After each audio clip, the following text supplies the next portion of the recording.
Welcome to The Victory Show.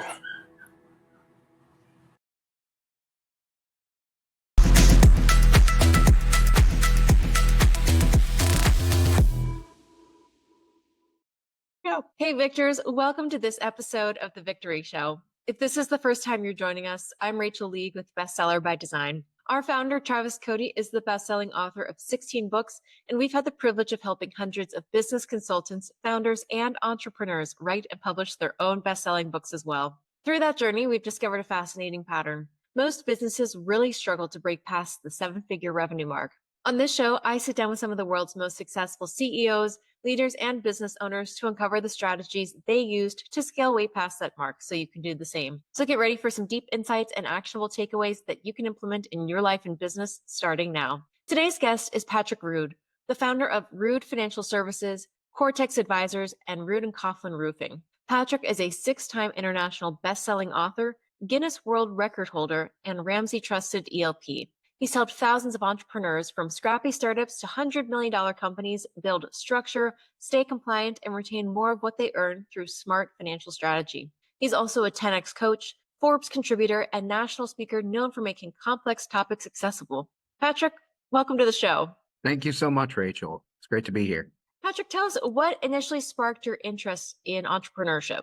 Well, I have to say it's a trait that I inherited from my father. We don't play well with others, as my mother used to say. I never liked the idea of the 9 to 5. I always knew that there was more, but that, again, going back to my father, that was sparked by him as he was an entrepreneur while I was growing up. And when did you first begin to explore the entrepreneurship space? From the time that I was about 16 is when I joined the entrepreneurship space officially. I was still working at the time, but I was working as a landscaper with someone in high school. Actually, he was a rocket scientist. He worked with NASA and U of M and was responsible for putting a rover on Mars. He owned a landscaping company. I worked for him. Well, eventually he got moved to Texas from Michigan, where I'm originally from, and his landscaping company was not going to travel with him. So that was my first opportunity into landscaping or into business ownership in that magnitude, and I worked hard for it, made it my own, then went off to college and was an entrepreneur even while I was constantly working even when I was going to school. What kinds of projects were you working on at school? Anything and everything that I could possibly get my hands on. Please do not Google Rood and Family Jewelers. Again, landscaping, anything from digging ditches to like making fine jewelry, honestly. If I could sell it, I sold Cutco knives door to door for a little while. Literally, you name it. If I could sell it, market it, find somebody who needed it, I'd sell it to them. A hustler at heart, and it sounds like a true salesperson. What's your approach to sales in general? In general, is getting to know the person that you're talking to. Right? Everybody has needs. Everybody has something that they're looking for. And I think it was it Napoleon Hill or Robert Kiyosaki? It might have been Napoleon Hill. But regardless, somebody said, if you help enough people get what they want, you'll get what you want. And that sort of was a philosophy that I adopted from an early age. So networking, talking to people, getting them to form a deep connection, even a little while. Obviously, some people could use that skill for nefarious purposes, but I was always like, well, if I help you, then, you'll be more inclined to help me or do business with me. And I, subscribe to the mantra of a rising tide raises all ships, right? So if I can help you become successful, that'll help me become successful. And if I can become successful, that'll help other people become successful. An abundance mindset. That makes a lot of sense. And so after you were doing these variety of odd jobs, it sounds like at some point you transitioned into a pretty different pivot with your financial services. Tell us about the transition from the big portfolio of things bringing cash flow into a more focused approach. All of them failed. There was very little money coming in from all. Starving college student. So the transition was a seed got planted in my mind and my heart early about money. And that came when my father, as I said, he was an entrepreneur. He had a 7, 8 figure business in the manufacturing space. And because of a bad accounting and a bad professional in that space, he ended up losing his business. The IRS put a lien on everything he owned. He had to sell his business out from underneath the IRS. It was a very big to do in our family. He was in the hospital with a mild heart attack and many strokes. But we were afraid I was going to lose my dad. It was also a business that I grew up working in whenever I was, back home. When they got in trouble with the IRS, there was no one in the profession that could help them navigate the situation and stay in business. And so that planted a seed in me at that very young age where I was like, there has to be a better option. Then, one of my other multi odd jobs in college was I worked for a payroll company, and every single company I talked to hated their accountant. I was like, this is bad. This is really bad. Half of them don't know what they're doing. The other half you can't ever get a hold of. Most accountants are not good business people, but it's just not. But that's neither here nor there. But that brought me into the understanding eventually that this was where I wanted to go. And the path to get there was tumultuous, to say the least. I ran away and joined the circus when I was in college, did everything via correspondence at that point. Literally, it was a traveling repertory theater company that traveled all over the globe. We had a repertoire of over 3,500 different plays, ranging anywhere from 2 minutes to 2.5 hours in length. And essentially, this is also where the entrepreneurship spirit carried through, is that I was put in charge of a team that covered most of the Mid-Atlantic and East Coast region. And we operated like an independent, almost like a franchise. So we would literally carry around our repertoire with us. It was old, so we didn't even have it on thumb drives yet. Like literally travel size filing cabinets with us on the road. And we had an itinerary, and we would book shows, and we would travel around to these shows and plan them, and we were in charge of the finances. Each program would basically get us to the next one. And it was my responsibility, while I was doing full-time college on top of all of this, to make the area profitable. Otherwise, we would have to shut down. And so we maintained one of the top producing units in the company in the world for all of my college career. And at that point, I decided that it was time to stop being a traveling pauper and settle down and, make some money. And that was a headache all in of itself. So I graduated from university and went right into entrepreneurship with my accounting and business management degree, and opened my firm in 2008. Great time to start a company. Then once we survived in 2013, after things had calmed down with the Great Recession, we eventually moved out to Philadelphia, reestablished our operations there. We lost a lot of business clients because I opened in Ann Arbor, Michigan, where I'm originally from. Lost a lot of business clients out there. Still maintained our personal clients, though. Everybody's got to file taxes. That's why I went into accounting and taxes, because everyone's going to need somebody to count their money. But then 2013, 14, opened in Philadelphia, made Philadelphia and South Jersey my home. And in 2017, 2018, followed the Jersey Shore traffic from the Jersey Shore down to Tampa, where all the shore businesses winter. And I was like, I can't blame you. People in Tampa are happier, especially happier than people in New Jersey. Then 2019, moved up to Atlanta, and that's when the pandemic hit. And we were one of the few firms in the country to stay open throughout the entire pandemic. We stayed up to date on all the legislation that came out for years to come. I'm still literally fighting with the IRS over loans and tax credits and things.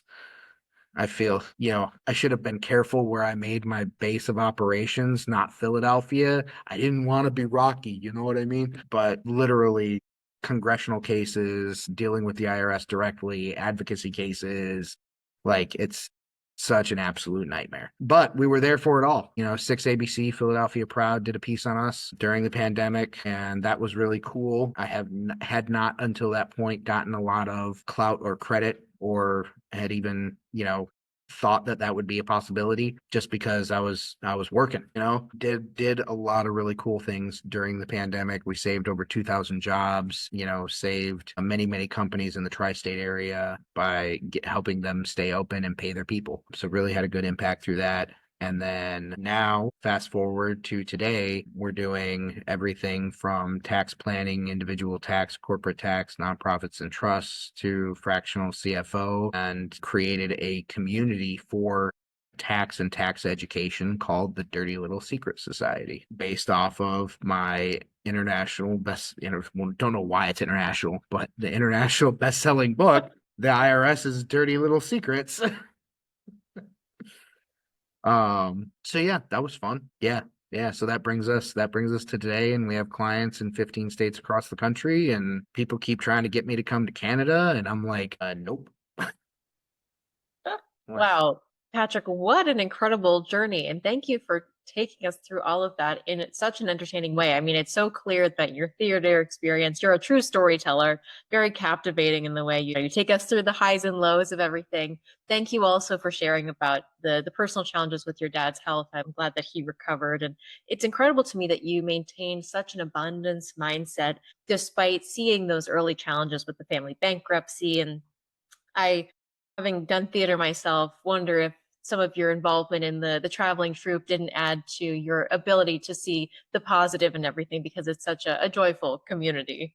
Yeah, for sure. For sure. You learn how to make fun of yourself real quick. I've often been told that if anything else doesn't work out for me, I've got a career in stand-up on the horizon. And I was like, I don't really want to be a stand-up comedian. I'd rather be a sit-down one. Yeah, perfect, perfect. Well, it's also amazing to me how much you were juggling along that timeline. As you detailed, you had the traveling troupe, you were doing college, you were also managing, you got sort of an early entrepreneurial experience with that troupe, and the ownership mindset of working in the business and also, trying to manage it at the same time. And I think it was really interesting to me as well when you transitioned to sort of coming back to your eventual market need that you saw growing up, and something that had sort of been on your heart for a while, how you were able to sustain during a really challenging period. And I think a lot of times people get their business to a certain point, but they break when they hit their first challenge. So, what was the secret to staying afloat during COVID? Always be ready to pivot. That is probably, as the buzzword today is agility, right? You want to be agile as an entrepreneur, as a business owner, as a startup, yada, yada, yada. And that has a lot of connotations, has a lot of different meanings now than it did. But really the real root of it is not being married to what you're doing. And that's the one thing that makes business owners probably the most successful is three aspects. One, we're not going to do anything unless we think the chances of us succeeding are extremely high. If we don't believe we're going to come out on top, we're not going to do it, right? Excuse me. The second thing is that we're used to taking what normal people would consider risks, right? So we're not risk adverse. In fact, we understand most of the time that you have to go through the hard stuff in order to get to something on the other side. But then the third thing on the flip side of that is most of us aren't going to bang our head against the wall until we pass out. We're going to bang our head a couple times. Okay, that's not working. And then the questions start. Well, how do I make it work? How do I get around the obstacle? Is it an over, around, or under issue? Or is it this path is blocked? Obviously, the door's closed and locked. There must be a window open somewhere, right? And maintaining that level of curiosity is something that a lot of people, in my experience, that I've seen a lot of people fail to be able to do, that is ultimately the difference between success and failure in entrepreneurship, right? I've heard it said many times, and I couldn't even point to a single person that said it, just many, many people, and through my own experience as well, is that the difference between success and failure is that we just tried one more time, right? When you give up, to me, that's when you fail. Well, it's clear that you have staying power through all the various different projects that you tried, and you admitted that some of them didn't work out, but you were going to continue to pivot where you were placing your energy until you did. And I also think back on when you mentioned that fine jewelry business and how so much of what you described sounds like really leaning into your creativity for finding unique opportunities and flipping the risk profile on its head, really taking a different approach and perspective to how people typically see the world. And so, how do you continue to hone your ability to think creatively and find the windows when you're only seeing locked doors? I appreciate that. Thank you, Rachel. Most people would have called that ADD. It's to me, so one of the things that I learned from my time as a 10X coach and speaker is the business cycle. And I shorten it down to an acronym, which is CCD, which stands for create, close, duplicate. And that's basically the cycle of business, right? You create something, product, offering, service, whatever it is, then you duplicate the processes and things that you did to create it, and then you duplicate the process over and over and over again, right? And that's sort of the basis of the business cycle. And to me, the funnest part was always the creative, right? What did I enjoy doing? As a young person, I didn't have a lot of answers for that. And the only way that I was gonna be able to figure that out was to go out and experience things. I was never gonna be able to learn what was going to make me passionate, set me on fire, get me excited about life in a classroom. I knew that, but the classroom still needed to happen because, some things you can't learn the hard way. Right. Right. Traditional learning does have a purpose. But yeah, that's why I believe I ended up doing so many things over and over, or so many different things, is because I was like, I know something is gonna work. I don't know what it is. Maybe you could say I had a lot of hobbies, which ironically, interesting tax nugget is that if you take a loss for more than 5 to 7 years on your business, the IRS can declare it a hobby, which means you lose the ability to claim certain deductions. Wow, good to know. Learning little tax tidbits along with scaling this. It's all important, right? Uh, Tell us a little bit about your business model and how you apply CCD in Root Financial Services. Sure. So I really took the aspect of a cloud-based business, or a business that didn't have physical location, because we were one of the first completely virtual firms in the country, right? So we were using Zoom and Slack before it was cool. And I really wanted that because I was trying to build a business that was predicated on my life and the life and the vision that I wanted to have, right? And so that meant mobility, that meant connectivity anywhere. That meant my clients didn't necessarily know if they were on Zoom with me in the US or in Africa. And I was like, I want to be able to provide consistent service across the board, so that way it doesn't matter where I am. People are getting educated, people are getting problem solved, people are getting their needs met, and most of all, they are getting put at ease. And that's really, if I'm really honest, that's probably one of the biggest things that Root Financial brings to our clients, is just we're not alone. Somebody's got it. Somebody's there with us going through it together. The business model was a service-based business model with sort of bits and pieces of all the other different businesses that I was a part of. So a little bit network marketing, a little bit e-commerce, a little bit, service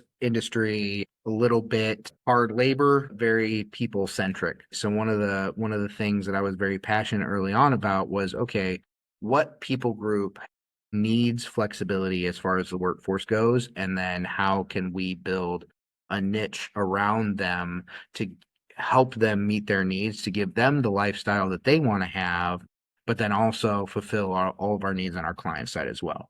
So that's how we started going after talent acquisition, which then led us to outsourcing some things overseas, but keeping a lot of things here domestically. It sounds like you were able to figure out how to provide your clients with that 24/7 relief, that they knew they could access you or one of your international team members at any time, and that they didn't have to stress about that. So that was really meeting a market need. And then also figuring out how to scale your business in a way that was both efficient and sustainable by finding people who could work at odd hours and find a way to build a business model that also worked for them so that they would stay on. Because one of the biggest costs to businesses is when there's turnover and then you have to go out and hire again and do the training. So, how did you think about creating that sustainable work environment that enabled you to have this fully remote distributed team that you're managing as the leader of the company? I saw a need, I saw a people group that we could help, that needed us as much as we needed them. So we built a family. All of my businesses, all of the businesses that I have been mostly a part of have been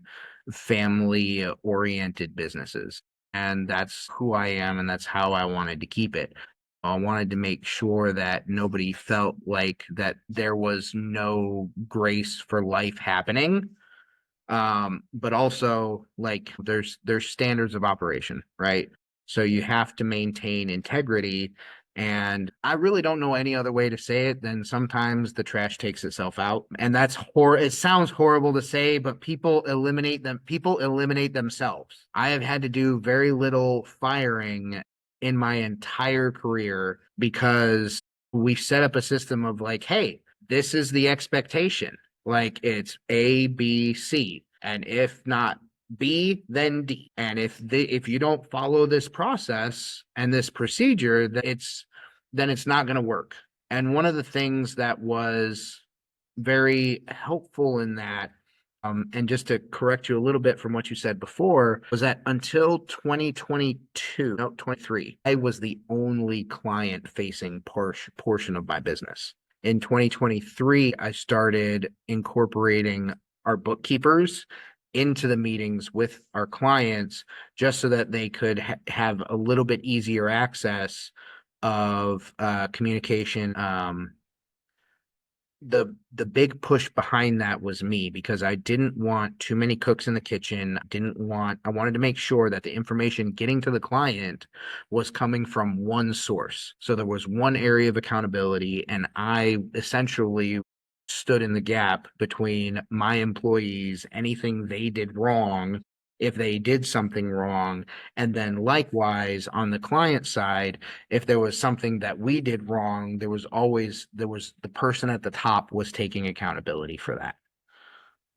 And to its credit, to its detriment, because it was not easy, got shot in the back and in the front a lot. Not everybody is built for that. I don't recommend it. It sucks sometimes.